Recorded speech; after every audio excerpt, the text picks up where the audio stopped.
A ver.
Bueno, entonces, clase número 17. Cambiamos de capítulo. Después de haber repasado todo el credo, ahora nos sumergimos en los sacramentos de la Iglesia. La liturgia y los sacramentos. Esta clase será sobre qué es la liturgia y los sacramentos en general. En las clases siguientes iremos viendo cada uno de los sacramentos, comenzando por el bautismo y sucesivamente todos. ¿Qué es la segunda parte del catecismo? El catecismo, saben que se divide en 4 partes, la clásica distinción de toda la doctrina, ¿no? Primero, el credo, siguiendo el credo, la parte dogmática, las verdades de fe. Después, el misterio divino de cómo se vive en la liturgia, es decir, la doctrina, cómo se vive el misterio a través de la liturgia, los sacramentos. Después, la moral, que es la vida cristiana, la tercera parte. Y la cuarta parte es la oración, la vida de comunión con Dios. Tenemos que empezar, evidentemente, para hablar de los sacramentos, para hablar de la liturgia, hay que conectar con el misterio pascual de Cristo. Un misterio que está vivo y que vivifica todas las cosas. Cuando llegó su hora, esa hora que Jesús había dicho en Caná de Galilea que no había llegado, porque la hora de Cristo es la pasión, la hora de su entrega, el Señor vivió un acontecimiento que es único en la historia. ¿Por qué? Porque no pasa. Todos los demás acontecimientos de la historia, esta clase por ejemplo, la cuarentena del coronavirus, aunque parezca eterna, se va a acabar, seguro. Bueno, hay un único acontecimiento que no pasa, que Jesús muere, es sepultado, resucita entre los muertos y se sienta a la derecha del Padre de una vez por todas.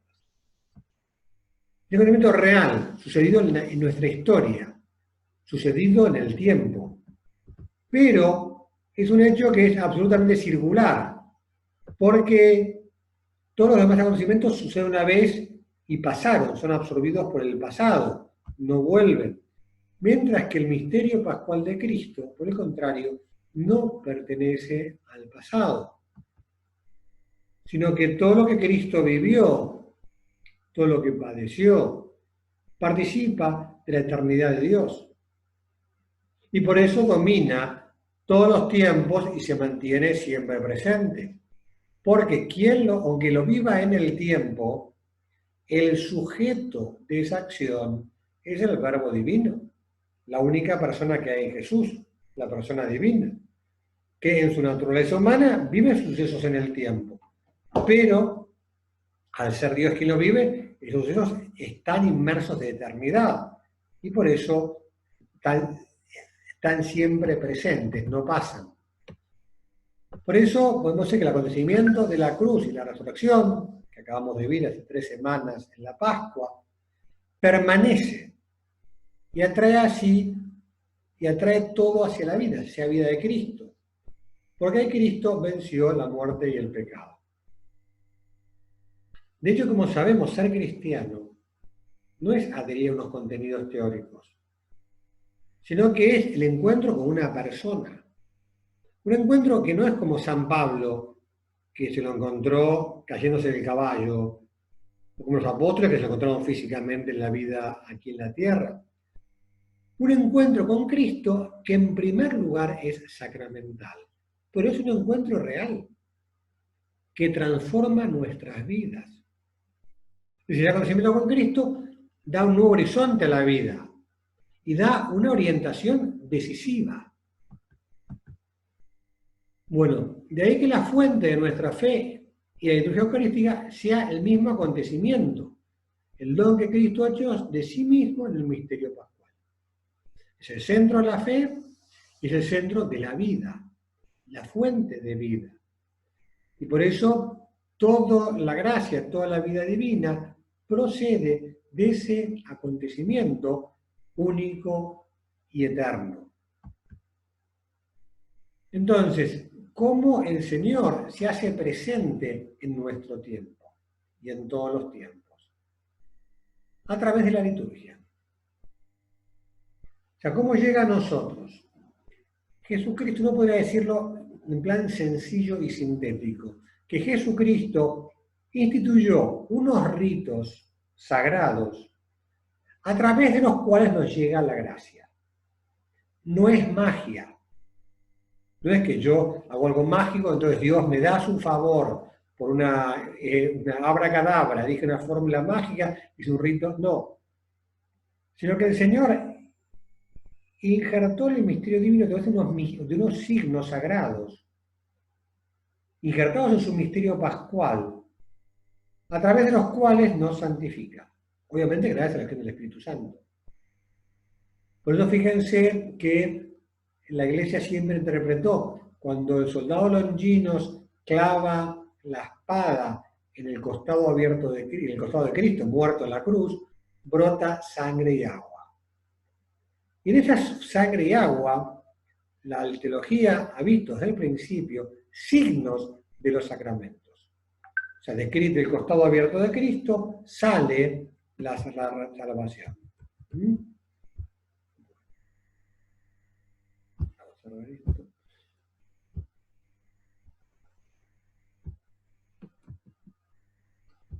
Entonces, bueno, el Señor realizó la obra de redención humana y la perfecta glorificación de Dios, precisamente por el misterio pascual. Esto está clarísimo que es el centro de la vida, de la acción de Dios en la historia. El misterio pascual es su muerte, resurrección y ascensión gloriosa al cielo, que celebraremos el 7º domingo después de Pascua. Entonces, dice el Catecismo de la Iglesia Católica: todo lo que la Iglesia anuncia y celebra en su liturgia es el misterio de Cristo. Y lo que hace es conectarnos con ese misterio. Entonces, la liturgia es considerada como la función del ejercicio de la función sacerdotal de Jesucristo. O sea, ¿quién actúa en la liturgia? En la liturgia actúa el mismísimo Jesucristo, siempre. Que mediante signos sensibles realiza la santificación del hombre y de su cuerpo místico. Entonces, fíjense, aquí está. ¿La liturgia qué es? Acción de Cristo. O sea, sacerdocio, Cristo que actúa su sacerdocio, mediante signos sensibles. O sea, son sacramentos canales por los que nos viene la vida divina. unos canales que son sensibles de acuerdo a nuestra condición humana, porque nosotros necesitamos claramente la gracia que es espiritual. Nosotros que somos sensibles y que tenemos los conocimientos, comienza por lo sensible. Dios ha querido instituir unos signos a través de los cuales, para que la gracia la viéramos. No vemos la gracia, pero vemos el bautismo, vemos el lavado que realiza el bautismo, vemos el pan y el vino, vemos la unción con el óleo, con el crisma. Entonces dice, toda la vida litúrgica de la Iglesia gravita en torno al sacrificio eucarístico y los sacramentos. O sea, en el fondo, la liturgia no es solo los sacramentos. Porque, por ejemplo, el breviario, la liturgia de las horas que rezamos todos los días los sacerdotes, es acción litúrgica, pues oración pública de la Iglesia. Toda oración pública de la Iglesia es liturgia. La bendición con el Santísimo es acción litúrgica. Pero todo gira en torno a, en primer lugar, la Eucaristía y los otros sacramentos, que son la principal acción litúrgica. Entonces dice, vuelve a decir el catecismo, sentado a la derecha del Padre y derramando el Espíritu Santo sobre su cuerpo, que es la Iglesia, Cristo actúa ahora por medio de los sacramentos, instituidos por Él para comunicar su. O sea, el Cristo actúa en cada sacramento. Esto estuvo clarísimo desde el principio. Cuando, por ejemplo, cuando en los primeros tiempos se planteó el tema si era válido el bautismo de personas que no tenían una vida santa, o de personas que habían sido después, que son herejes. ¿Qué enseñó siempre los primeros padres de la Iglesia? Que era válido. ¿Por qué? Porque cuando bautiza a alguien, Cristo bautiza. Independientemente de la persona. De tal manera que pasa por encima de la persona. Por eso, el tener conciencia de cuando uno asiste a un sacramento, cualquiera, el bautismo, la confesión, cuando te confesas, no es una charla con un cura. Una cosa es la charla de acción espiritual. Otra cosa es la confesión, que es un encuentro con Jesucristo, que es el que actúa directamente en el sacramento de la confesión, igual que actúa directamente en la Eucaristía. De hecho, en las palabras de estos dos sacramentos está patentísimo que es Cristo. En la absolución, ¿qué dice el sacerdote? Yo te absuelvo. ¿Ese yo quién es? ¿El Padre fulano? No, es el yo de Jesucristo. Como en la misa, esto es mi cuerpo. Ese mí que es. No es el cuerpo del Padre fulano, del Padre mengano. Es mí, es el mí, lo que está diciendo Jesús, que está usando las palabras, los gestos del sacerdote. Bueno, entonces, los sacramentos que decimos son lo principal de la liturgia. ¿Qué son? Signos. Esta palabra es fundamental. ¿Qué es un sacramento? Un signo. Por lo tanto, un signo sensible, que hay que verlo, tocarlo, oírlo, gustarlo. Es un signo. Ahora, ¿un signo qué es signo? Es signo, algo que es un signo, remite a otra realidad más allá de sí mismo. Hay signos reales y signos metafóricos. Por ejemplo, la bandera. La bandera es un signo de la nación. Y por eso, ¿por qué veneramos la bandera? Es venerar a la república, al país, a la Argentina, a tu propia nación. No es un pedazo de género. Porque ahora, ese es un signo que transmite a lo que no es. Hay signos, en cambio, que transmiten realidad. O sea, si uno ve humo, es porque hay fuego ahí. Siempre que hay fuego, hay humo. Entonces, el humo es signo de que hay fuego. Bueno, los sacramentos son signos de la gracia. A través de cosas sensibles que podemos ver y oír, se realiza lo que se significa. De manera el signo. Porque si no está el signo, no está el significado. Pues no es magia, es un signo que al significar algo lo está causando. Causa lo espiritual que significa. Los signos, primera palabra fundamental, eficaces. Es decir, tiene una eficacia propia por sí mismo. Cada vez que la Iglesia administra un sacramento, el sacramento tiene una eficacia de sí misma, de la gracia, instituidos por Jesucristo y confiados a la Iglesia. Tercer elemento fundamental, después de signos y eficacias de la gracia, instituido por Cristo. La Iglesia no puede instituir sacramentos, no puede inventarse un nuevo sacramento, no puede cambiar los sacramentos. Entonces lo que es esencial, es esencial. No, ¿y puedo consagrar pan de arroz para los celíacos en la misa? No. ¿Por qué? Porque Jesucristo instituyó la Eucaristía con pan de harina de trigo. Y la Iglesia no tiene potestad para cambiar el signo. Y en vez de vino, ¿puedo usar Coca-Cola? Tampoco. Porque no tengo potestad de cambiar el signo. Y confiamos en la Iglesia. La Iglesia no tiene depósito. Los administra en persona de Cristo. Y que nos dispensan la vida divina. O sea, la vida sobrenatural, la vida eterna, nos viene por los sacramentos. Por eso son tan esenciales. No hay manera de reemplazarlos.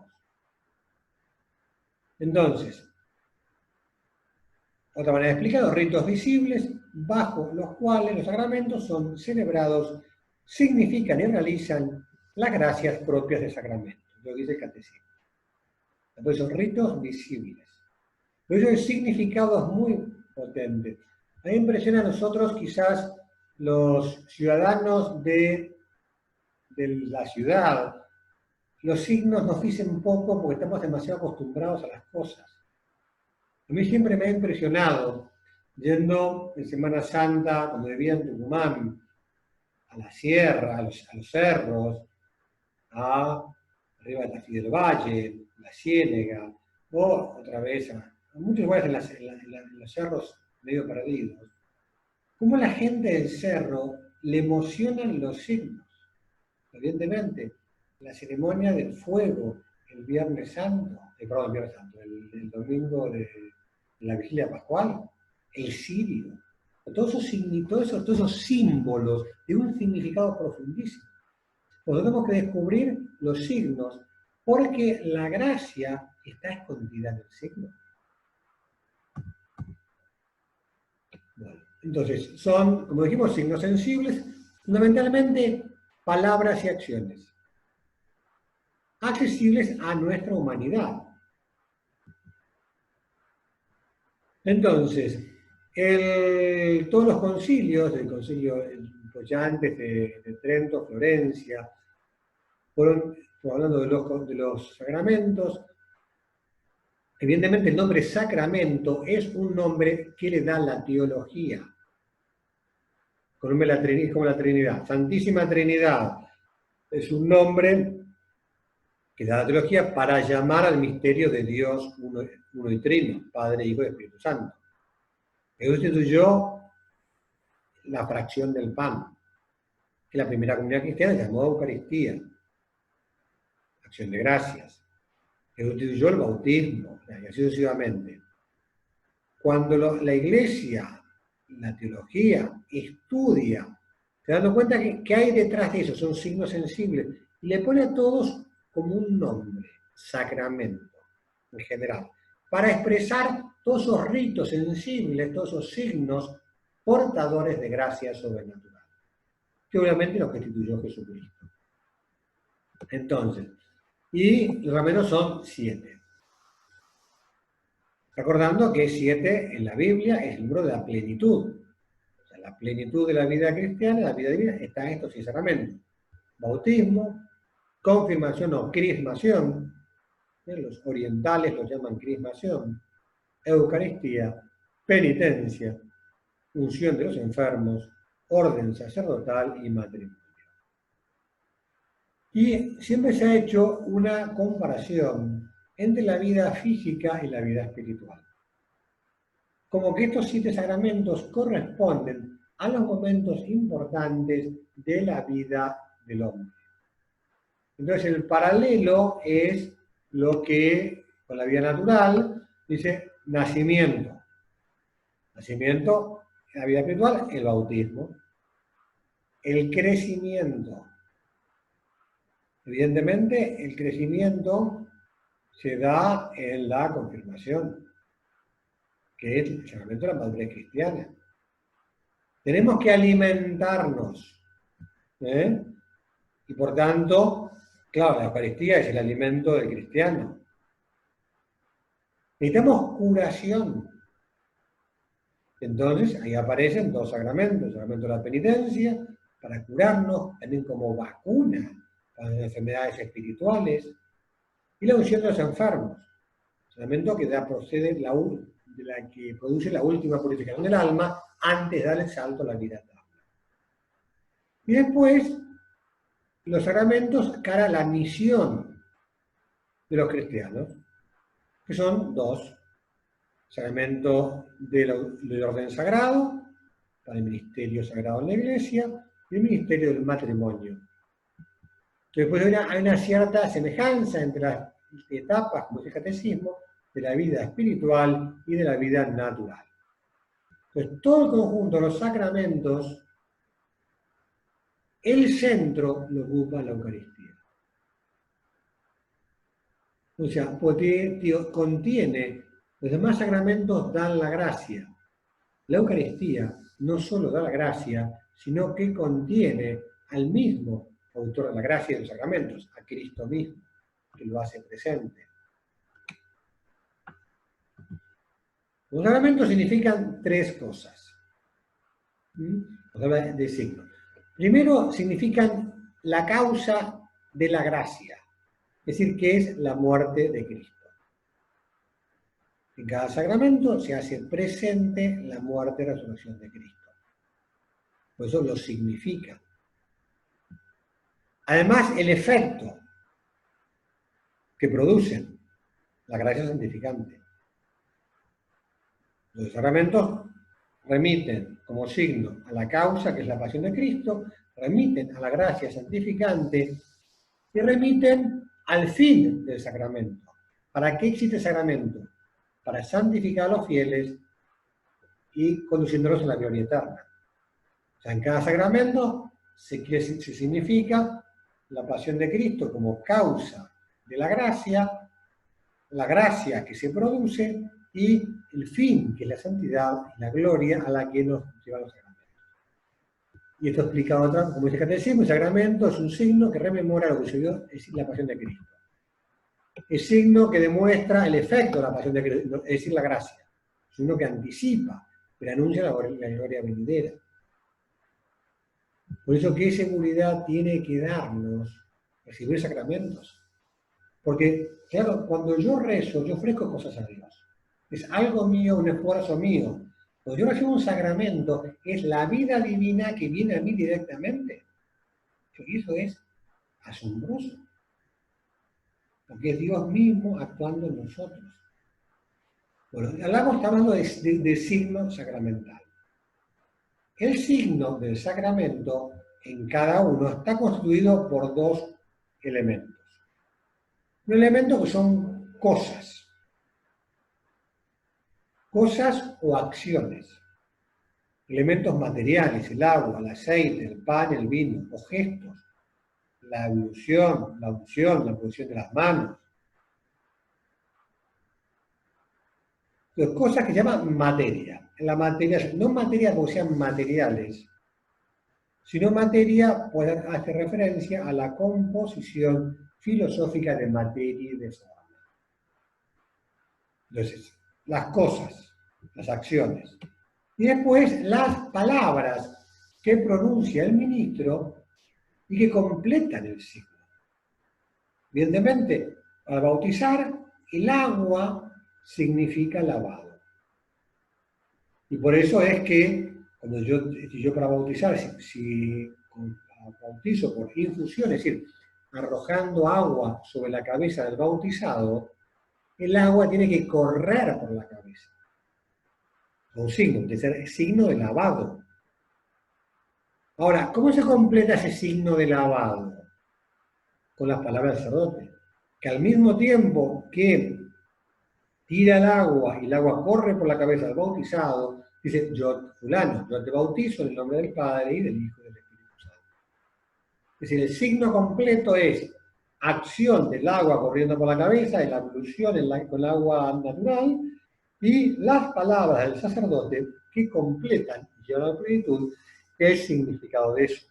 Pues también podría ser tirarle agua a la cabeza a un chico, pues una madre que el chico tiene calor y le moja la cabeza, no tiene más, sino que tiene fiebre. Entonces, dice el catecismo, toda celebración sacramental es un encuentro de los hijos de Dios con su Padre en Cristo por el Espíritu Santo. Y este encuentro se expresa como diálogo a través de acciones y palabras. Acciones y palabras. Entonces, evidentemente en la liturgia, en el modo de realizar el rito del sacramento, hay una parte que es inmutable, que es lo que instituyó Cristo mismo del signo sacramento. Es decir, la Iglesia no tiene potestad para cambiarlo.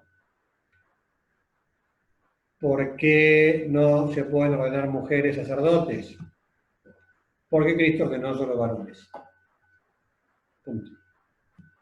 No podrá encontrar motivos todos los que quiera, pero la causa fundamental, digo, motivos de conveniencia, pero claramente el punto clave de esto es la institución de Jesucristo. Elementos incambiables. Entonces, yo no puedo, o sea, no podemos cambiar, o sea, no podemos cambiar los elementos esenciales. Por eso, o por ejemplo, ¿qué son las hostias para celíacos? Las hostias para celíacos son hostias hechas con una harina de trigo a la que se le ha sacado casi todo el gluten. Yo sé cómo, no tengo ni idea cómo se hace el asunto, pero algo mínimo tiene que tener, porque si no fuera, como se llama, estuviera hecha con harina de trigo, no sería pan y por tanto no se podría consagrar. Las hostias para celíacos tienen una cantidad ínfima, que por eso está calculado para que no les afecte, pero algo tienen. No sé si el gluten, no sé cómo se llama, nada que ahí se me escapa si el gluten es esencial, no es esencial, no sé la composición química, cómo es químicamente la hostia, pero digo el pan, pero claramente algo tiene. Entonces, dijimos el inmutable. Y una parte que es cómo se realiza eso, que sí la Iglesia puede cambiar. Entonces, evidentemente, por ejemplo, Cristo fue bautizado en el Jordán por San Juan Bautista por bautismo de inmersión. No nos consta que, no nos consta que los apóstoles han sido bautizados, sino que yo pienso que directamente la venida del Espíritu Santo ya les actuó de bautismo, digamos, de todas maneras. Pero en cualquier caso, parte inmutable, parte mutable. Entonces la Iglesia a esos ritos los ha revestido de otros ritos, ¿para qué? Para mejorar, aclarar su significado, ayudar a vivirlo más piadosamente. Entonces, de hecho, la Iglesia ha añadido una liturgia de la palabra en cada sacramento. Todos los sacramentos constan de una liturgia de la palabra. Entonces, esa parte la Iglesia sí que lo puede cambiar, de hecho la cambia. De hecho, después del último concilio cambió el ritual de sacramentos. La Iglesia latina, que es la nuestra, de los cristianos católicos occidentales, que somos rito latino, hay un ritual, un libro, que es el ritual de los sacramentos, en el cual está cómo es el rito de cada sacramento, con sus variables y cómo se realiza cada sacramento. Entonces, parte inmutable, parte cambiable. Por eso, cuando por ejemplo los lefebrianos pusieron después del Concilio Vaticano II el grito en el cielo por el rito de Pablo VI, a la nueva misa, la misa que celebramos nosotros ahora, y se aferran a la misa de San Pío V. Pero la verdad que es para decirles, che, ¿cómo estás atado a una misa que es del siglo XVI? O sea, las formas, evidentemente, lo esencial procede del siglo I, pero las formas cambian y pueden cambiar y la Iglesia tiene potestad para cambiarlas. De las partes que no son esenciales. Entonces, por eso ningún rito sacramental puede ser modificado, manipulado a voluntad del ministro de la comunidad. Por eso los sacerdotes tenemos que cumplir las leyes litúrgicas. O sea, yo en el altar no puedo vestirme de cualquier manera.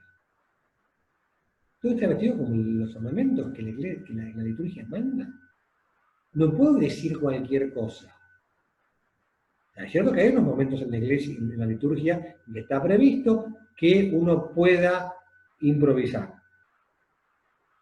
Uno puede saludar a los fieles, uno tiene la homilía, y uno puede, además, ante la comunión, decir otras palabras. Hay, además, algunas fórmulas que son intercambiables, acto penitencial, hay 3 formas de hacerlo. Yo puedo elegir una o la otra. O muchas veces oraciones, el Oremos Hermanos también tiene 2 otras variantes. O sea, hay algunas cosas que está previsto, posibilidades. Pero lo que yo no puedo hacer es inventarme las cosas. Yo no puedo llegar a la consagración y decir, bueno, entonces Jesús vino con sus amigos. No, yo no puedo decir eso. Tengo que seguir el rito litúrgico. Por eso la ley litúrgica es ley. Entonces yo no puedo modificar ni cambiar las cosas a mi gusto. Entonces, ¿qué pasa con me dicen acá con los ornamentos? Ya hablaremos de la misa en su momento, pero en principio ¿dónde se celebra con casulla? O sea, ¿qué pasa? Los concelebrantes pueden celebrar solo con estola. La verdad que es mucho más piadoso celebrar con casulla. En algunos lugares han hecho una especie de estolones grandes como estola, casulla. Y no sé, yo no me voy a poner a juzgar, pero me parece que hay que vivir la liturgia con dignidad. El sentido de lo sagrado, los fieles y a todos nos llega por los ojos. Evidentemente, la liturgia necesita formas elegantes, necesita entonces, bueno, están los libros litúrgicos dicen lo que hay que hacer. ¿Qué más? Después, efectos y necesidad de los sacramentos. Bueno, ¿qué efectos producen los sacramentos? Después, al hablar de cada sacramento, nos ocuparemos de la gracia específica de cada uno. Ahora, en general, todos los sacramentos confieren la gracia santificante a quien no pone obstáculos. Obviamente, si yo voy a recibir la confirmación en estado de pecado mortal, recibo el sacramento, pero no recibo la gracia, el sacramento de vivos. Lo que pasa es que es una comunión sacrílega. Si yo comulgo en pecado mortal, evidentemente yo no recibo la gracia. Si yo no pongo obstáculos, quien recibe el sacramento recibe la gracia santificante. Esto es la gracia, el don del Espíritu Santo que nos justifica y nos santifica. O sea, lo que me hace santo es la gracia de Dios, no mis buenas acciones. Cuando más gracia recibo, más me santifico. Bueno, en primer lugar, la gracia santificante. Y además está la gracia sacramental, que es la propia de cada sacramento. Como cada sacramento tiene una misión distinta. No es lo mismo el bautismo que el matrimonio. El bautismo yo ya consigo una gracia que nos ayuda a vivir la vida cristiana. El matrimonio yo ya consigo una gracia que lleva a vivir la vida matrimonial. Entonces, el respeto, otra cosa son cosas cambiables, hay cosas son detalles de piedad. O sea, una cosa es ser piadoso, la piedad no es obligatoria. O sea, por ejemplo, hay cosas que en la liturgia anterior eran obligatorias y ya no lo son. Por ejemplo, la liturgia anterior era, los sacerdotes después de la consagración tenían los dedos juntos, después de tocar el cuerpo de Cristo. Ahora no hace falta. Algunos curas, por piedad, lo conservemos. Pero eso es de piedad. En algunos lugares, por respeto a los vasos sagrados, los laicos los llevan con un pañito. Para que no se manchen, y también por veneración, porque tienen contacto con el cuerpo de Cristo.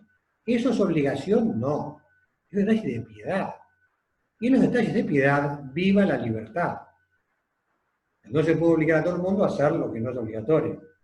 Las cosas de piedad, es muy bueno vivirlas, quien las quiera vivir, pero sabiendo distinguir lo que es esencial de lo que no es esencial. Porque hay cosas que no son esenciales. ¿Mm?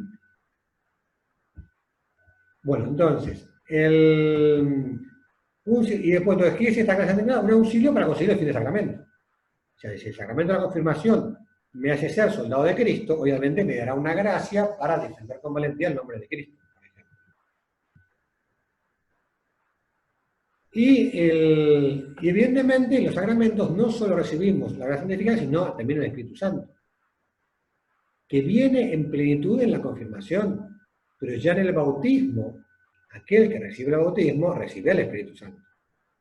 No es que uno no tenga el Espíritu Santo en la confirmación, lo tiene en cada sacramento.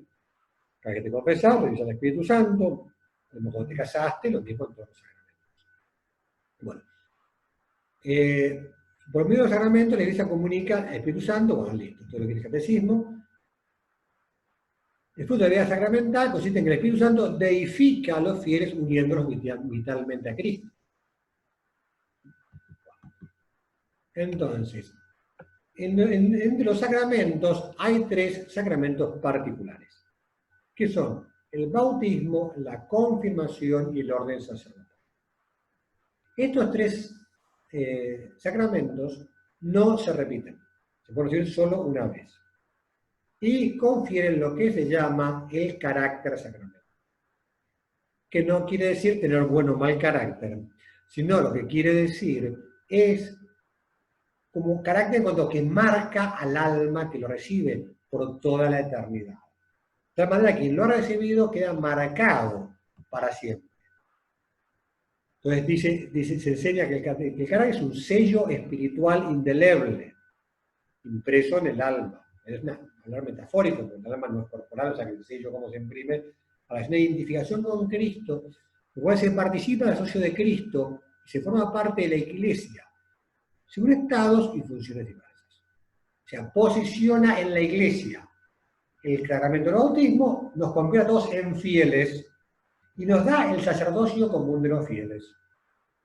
De tal manera que todos los fieles cristianos son sacerdotes, por el sacerdocio común de los fieles. Y el sacerdocio ministerial, en cambio, el sacramento del orden, nos identifica aunque es un sacerdote y nos da a los sacerdotes, nos coloca en la categoría de ministro para servir a los demás. Bueno, ahora cuando se corte, enseguida se va a cortar, seguimos.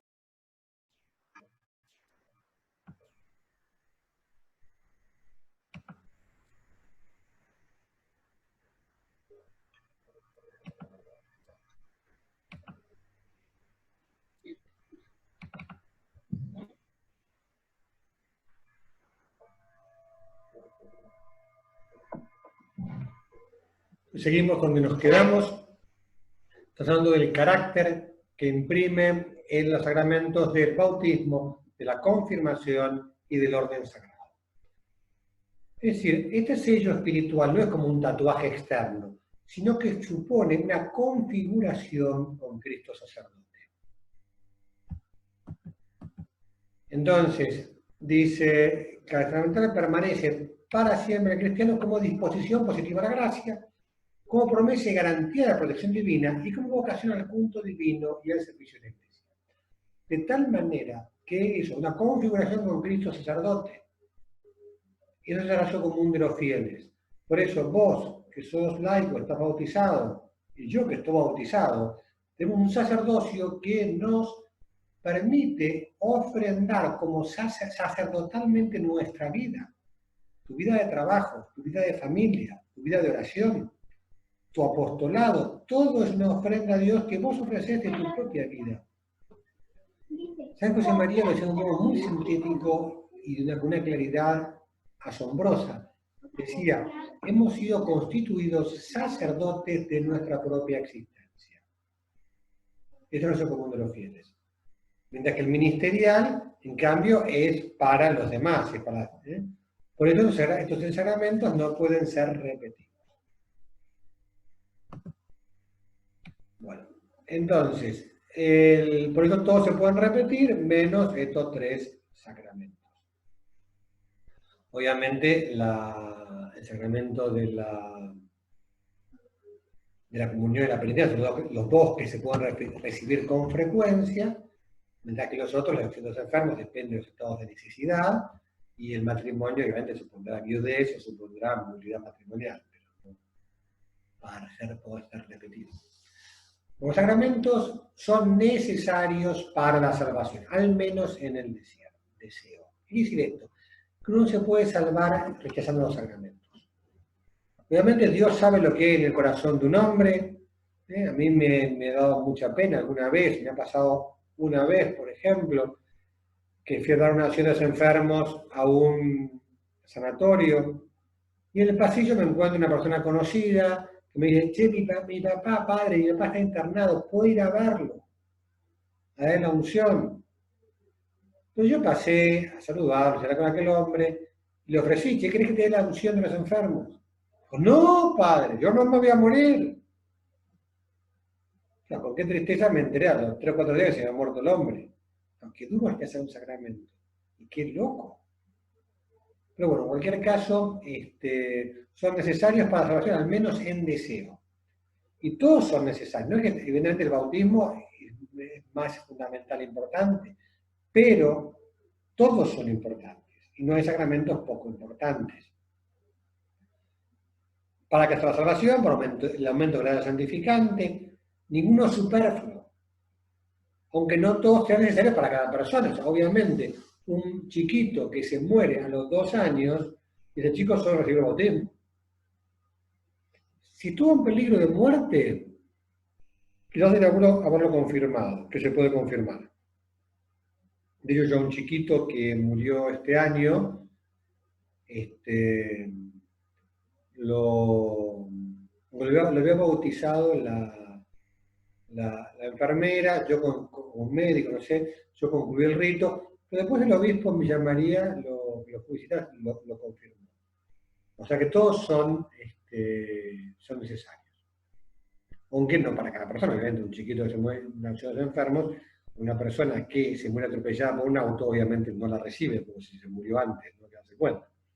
Bueno, y obviamente el sacerdocio no es necesario para todos, ni el matrimonio. La eficacia. Cuando hablamos de la eficacia de los sacramentos, ¿qué tipo de eficacia tiene su actuación? Hablamos de 2 tipos de eficacia. La primera es la que procede de la acción de Cristo. Entonces, como el catecismo decimos, son eficaces porque Dios actúa Cristo mismo.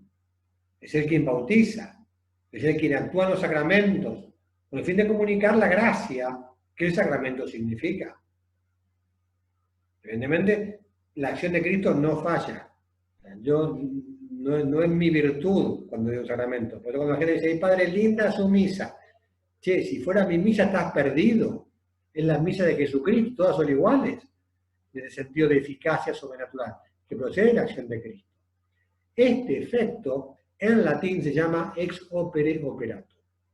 Ex quiere decir procedente, a partir de la obra obrada. Es decir, por el mismo signo sacramental que hace. O sea, Jesús instituyó el sacramento del bautismo de tal manera que yo aplico el agua y digo la forma de las palabras, la eficacia ahí la garantiza Cristo. Lo obrado de una eficacia que no falla. El sacramento no actúa en virtud de la justicia del hombre que lo da o que lo recibe. Estaría frito si tu santificación dependiera de mi santidad. Es la acción de Cristo. Por eso, siempre que hay intención de hacer lo que hace la Iglesia, el poder de Cristo y el Espíritu Santo actúa, independiente de la santidad del ministro. Obviamente, cuanto más santo sea el ministro, mejor. Pero no depende no depende de la santidad del ministro. No da para dudar Si el cura te parece menos santo y te da menos recibiré menos gracia, no te preocupes, porque la eficacia procede de Jesucristo. Entonces, ministro y sujeto. Cada sacramento tiene un ministro y sujetos. Ministros son quien lo administra. Es decir, la persona que es capaz, que la capacidad de administrar el sacramento es el ministro del sacramento. ¿Qué depende? El bautismo, distinto que el orden sagrado, que la misa y la confusión. Yo no puedo ordenar sacerdotes, por ejemplo, porque no soy obispo. Entonces, cada sacramento tiene un ministro propio. Normalmente necesita la ordenación sacerdotal, el orden sagrado, ya sea en su plenitud para el sacramento del orden y de la confirmación, o de los demás pero no necesariamente, porque como veremos, el sacramento del matrimonio, los contrayentes son los ministros. Obviamente no tienen el sacramento del orden. El sacerdote no los casa, se casan ellos, el sacerdote es testigo. Bueno. Por eso la eficacia de los sacramentos deriva de Cristo mismo. Eso es lo que es muy consolador. Depende de cuándo yo hice, cuánto mérito, no. La eficacia viene de Jesucristo. Cuánto atento estuve. Ojalá cuanto más atento esté mejor. Pero la eficacia no procede de mí. Entonces, y acá llegamos al segundo punto. Gracias, la eficacia ex opere operato, procedente del obrado, pero también una gracia que deriva de los que obran. Dice, aunque la eficacia del sacramento no proviene de las cualidades morales del ministro, sin embargo, su fe y su devoción, además de contribuir a su santificación personal, favorece mucho las buenas disposiciones del sujeto que recibe el sacramento y por tanto el fruto que lo obtiene. Evidentemente, claro que influye la piedad del sacerdote, y obviamente, cuando más piedosos, quienes iban a una misa de San José María, claramente, y claro, recibían más gracia por la santidad de él. Entonces, en este nivel, las gracias que dependen de nuestras disposiciones, obviamente quien tiene mejores disposiciones recibe más gracia. El ejemplo que se pone es ir a buscar al mar agua. Si voy al océano a buscar agua, una tapita de Coca-Cola, me llevo la tapita de Coca-Cola llena. Me llevé muy poquito, me llevé lleno todo lo que tenía. Tuve un tanque de 5.000 litros, me llevar 5.000 litros. ¿De qué depende cuánto me llevo? Depende de las disposiciones con las que vaya. De alguna manera, la eficacia de los sacramentos es completa por Cristo. Hay unos frutos que dependen de mis disposiciones personales. Cuanto más fe tenga, cuanto más deseos de conversión tenga, cuanto más unido esté a Dios, obviamente más gracia me transmitirá. Además de los sacramentos, hay otra cosa que son los sacramentales. Que evidentemente no solamente que hay una diferencia de palabra, sacramental, sacramento. Sacramental es un signo instituido por la Iglesia, no por Jesucristo, que concede la gracia. Signos sagrados, que imitando de alguna manera los sacramentos, expresan efectos, sobre todo frutos espirituales, obtenidos por la intercesión de la Iglesia. Por eso los hombres se disponen a recibir el afecto principal de los sacramentos y santifican en las distintas circunstancias de esos sacramentos sacramentales son muy útiles, aunque no son sacramentos. Entonces, dice el catecismo, no confieren la gracia del Espíritu Santo la manera de los sacramentos, pero si la conceden por la acción de la Iglesia y preparan a recibirla y cooperan con ella. Entonces, ¿cuáles son los principales? Bueno, el principal no está en esta lista, que no se aparecerá después, pero es el agua bendita, dentro de las bendiciones. O sea, las bendiciones. Evidentemente, las bendiciones de personas no bendice una persona, es un sacramental. La bendición de la mesa, cuando reunida la familia antes de almorzar y antes de cenar, bendicen la mesa, se reza antes de comer. Ese rezar antes de comer no es un mero rezar, es un sacramental. Es una bendición. Por eso dice, bendícenos a nosotros y los alimentos. O sea que es una bendición. O sea, por eso es un pequeño rito instituido por la iglesia. No cualquier cosa. Bueno, pues un sacramental. Bendición de objetos, el agua bendita, decía antes. O sea, cuando yo uso agua bendita me confiere gracia santificante, me perdona pecados veniales. Es un sacramental. Lugares, bendición de lugares. Y por eso cuando uno bendice casas, que uno que todas las casas estén bendecidas. Uno bendice autos, la tradición bendecir los autos, y muchísima gente. Aunque la bendición sobre el auto no es para no chocar. O sea, a mí a veces me da miedo que la gente piense que cuando le digo el auto, puedo hacer cualquier cosa, estoy inmune de chocar. Voy a 180 y ya el cura me lo bendigo, no choco. No. O sea, la bendición es para que Dios bendiga aquello y usarlo santamente. Por eso, un auto bendecido, evidentemente, da más gracia a Dios usarlo. Porque está de una manera dedicado, de alguna manera al Señor. Y por último, vamos a hablar de la liturgia un poquito más en particular, ¿no? Hablamos en principio. O sea, la liturgia cristiana, que dijimos que todos los sacramentos son liturgias, son acciones litúrgicas. La liturgia cristiana es realmente acción Dei, acción divina, que nos une a Jesús a través del Espíritu Santo y posee una doble dimensión, ascendente y descendente. Dios nos bendice, nos santifica, los hombres damos culpa a Dios. Ascendente y descendente. Entonces, es una acción de Dios. No es una acción particular de los hombres. Acción del Cristo total. ¿Y total qué es? Cristo cabeza y su cuerpo místico. O sea, Cristo total somos vos y Cristo juntos. Yo y Cristo juntos. Cabeza y cuerpo, Cristo total. Por eso es toda la comunidad del cuerpo de Cristo quien unido celebra. Entonces, ¿quién celebra la misa? Y Cristo, con toda su iglesia, evidentemente el ministro que celebra y toda la iglesia universal. Toda la comunidad, el cuerpo de Cristo, unido a su cabeza, celebra. En el centro de la asamblea se encuentra, por tanto, Cristo mismo, glorificado y glorioso. Por eso Cristo precede a la asamblea que celebra. No nos celebramos a nosotros mismos. Él, Jesucristo, actúa, obviamente, con el Espíritu Santo, convoca, reúne y enseña. Como se proclama la palabra de Dios en la liturgia de la palabra, es Cristo que nos habla. Cuando en la liturgia de la Eucaristía Cristo celebra, es Cristo quien consagra. Entonces, el protagonista principal es el único sacerdote. A veces, cuando doy dando clase, hago una pregunta capciosa para que la gente me responda mal.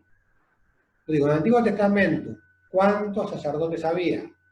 Muchísimos. Toda la tribu de Lea, la tribu de Leví, era la tribu sacerdotal.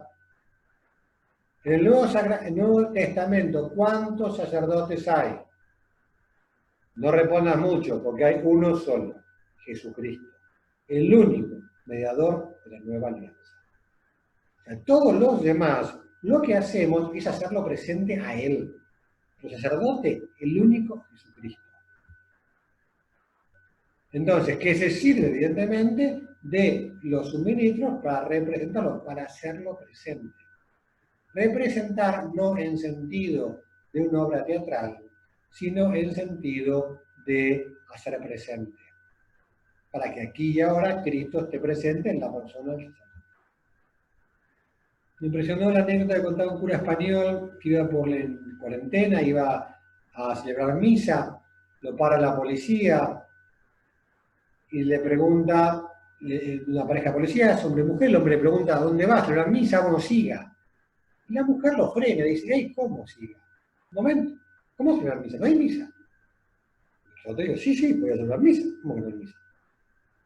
Y una mujer le dijo, pero yo pensaba que esto era como el teatro, que si no hay espectadores la función no se hace. Y el cura le explicó, no, mira, no es una obra de teatro. Entonces, como celebro, aunque sea solo, evidentemente, celebro con toda la iglesia para todo el pueblo de Dios, y es un acto de culto a Dios, no es una representación, no es una función. Entonces le sacó el rezo por todo el mundo, entonces le sacó la oración de los fieles, que estaba rezando esos días, le mostró la intención a que rezaba por los médicos, los agentes, las fuerzas de seguridad, toda la gente que estaba comprometida en sostener la sociedad en este tipo de cuarentena. Al escuchar aquello, la mujer policía se puso a llorar. Le dijo, Padre, gracias por hacer por nosotros. Se quedó conmovida de tu razón por ella, claro. Por Cristo, Teresa. Porque no son acciones privadas, es acción de toda la iglesia. Cuando yo celebro misa, aunque esté solo, no celebro solo, celebro con toda la iglesia. Entonces, y también, así como celebro con toda la iglesia, benefician, afectan a toda la iglesia. Vos recibís el fruto no solo de las misas a las que asistís, sino también de todas las celebraciones litúrgicas que se dan en todo el mundo. Porque en cuanto sos miembro de la iglesia, de alguna manera estás participando con toda la iglesia de cada celebración litúrgica que se realiza. Entonces, cada miembro evidentemente actúa, todos actuamos en la liturgia de modos distintos, según los órdenes, las funciones y la participación de cada uno en la realidad concreta. O sea, no todos tenemos la misma función en la liturgia. Entonces, en cada liturgia, en cada liturgia actúa toda la iglesia, cielos y tierra, Dios y los hombres. ¿Sí? Entonces, y por eso, aunque celebre en un lugar concreto, en Córdoba, en este lugar, expresa una comunidad concreta que está ahí presente, cada celebración es por naturaleza católica. Es decir, proviene del todo y conduce al todo. En unidad con el Papa y con los obispos en comunión con el Papa. Por eso, en toda misa siempre se hace mención del Papa. ¿Por qué? Porque estamos unidos a toda la Iglesia. Con el Papa y con todos los obispos, con todos los creyentes de todas las épocas y lugares. O sea, no somos provincianistas en la Iglesia. Si cada iglesia local es cada iglesia local, pero tenemos un corazón universal, un corazón católico. Entonces, la dimensión es fundamental. El verdadero sujeto de la liturgia es la comunión santorum, o sea, la comunión de todos los santos, de todos los lugares y de todos los tiempos. Motivo más por el cual yo no puedo hacer cualquier cosa en el altar, porque no estoy haciendo solamente algo para divertir a los que tengo delante. Estoy siendo Cristo, con toda la iglesia se ofrece al Padre. Más, por esta conciencia de la unidad de toda la iglesia me parece que es importante. Que no solamente que yo voy a misa para mis cositas y para mi unión con Jesús, sino que estoy con toda la iglesia, en unidad con todos, en una comunión muy fuerte, que hace mucho más grande mi oración, que hace mucho más grande mi culto a Dios. No es lo mismo que una persona cante sola a que cante en un coro espectacular de 500 voces, obviamente. Lo que pasa con la oración en la liturgia. Entonces, esta universalidad de la Iglesia se manifiesta en dos cosas. Por un lado, la unidad de la Iglesia en el uso del latín. ¿Cuál es el idioma oficial de la Iglesia latina? El latín. Entonces, bueno, el latín es importante. A veces hay gente que piensa que el latín, los lefebrianos, ¿no? Para un cachito, todo misal castellano tiene al final la misa en latín. Luego agarras el misal, dice misal romano se llama, porque el idioma oficial es el latín. Están permitidas las lenguas vernáculas. Y el canto gregoriano, que es un tipo de canto especial que la Iglesia recomienda. Y que hace a la unidad de la Iglesia. Cuando uno celebra en latín la misa o canta canto gregoriano, uno está viviendo de manera explícita la comunión de los santos. Entonces, por eso la asamblea que celebra toda la comunión de los bautizados. Por eso toda la asamblea es liturgo, en el sentido que todos actúan, pero cada uno de acuerdo a su función. No todos tienen la misma función. Cada uno tiene que hacer todo y solo lo que le corresponde. Evidentemente, la liturgia no es toda la vida de los fieles, pero constituye la cumbre de acción espiritual de la Iglesia. Lo que no hay que contraponer es liturgia y piedad personal. No te encontrás a gente que dice, no, todo comunitario. No, para ti hace falta la piedad personal.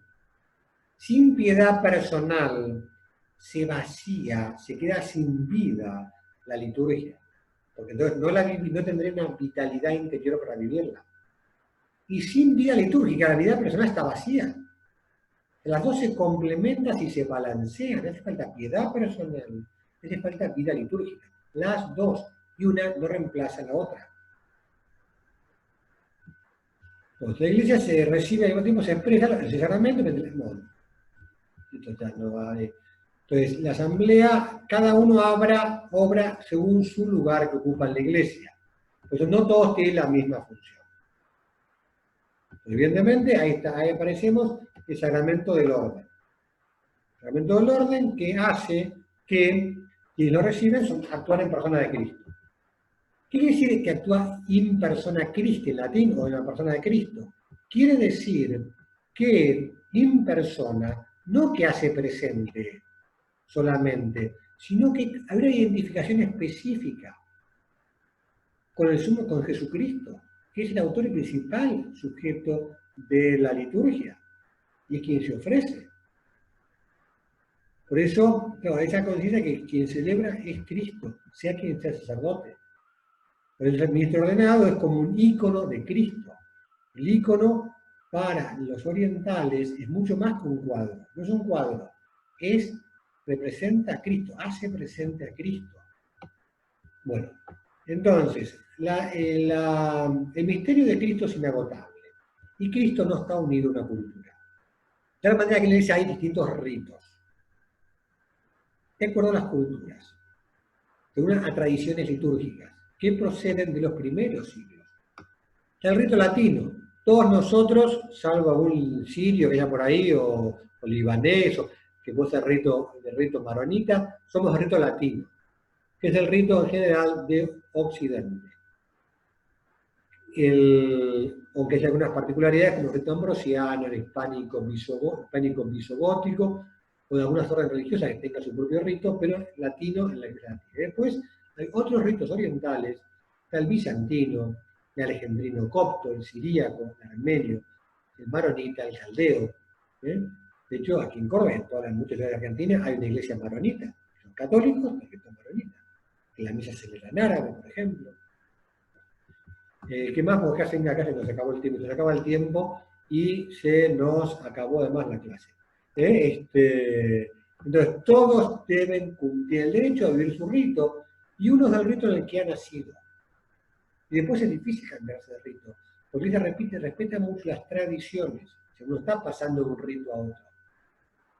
Parte de la universalidad de la iglesia es la diversidad de ritos. Por ejemplo, en el Opus Dei, la mayoría somos de rito latino, pero hay gente de la obra de otros ritos.